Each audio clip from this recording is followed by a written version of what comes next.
ரெண்டு பேருக்கு நடுவுல தான் போட்டியே.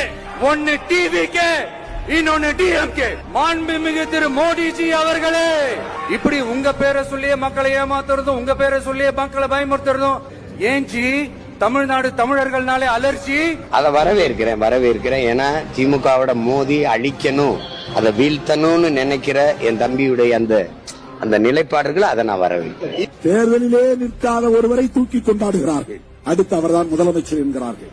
ஏதோ தனியார் சர்வே நடத்தினார்களாம், 2வது இடத்திற்கு வந்துவிட்டாராம், அடுத்து அவர்தான் ஆட்சியை பிடிக்க போகிறாராம். 2026 தேர்தலில் 2 பேருக்கு இடையில் தான் போட்டி. ஒரு பக்கம் டிஎம்கே, இன்னொரு பக்கம் டிவிகே. போட்டி இப்ப திமுகவோட கிடையாது. 2வது இடத்தில் யார் என்பதுதான் விஜய்க்கும் எடப்பாடிக்கும் போட்டி. 2வது இடம் யார் என்பதுதான் அண்ணாமலைக்கும் விஜய்க்கும் போட்டி. இந்த தமிழக அரசியல் களத்தில் 2வது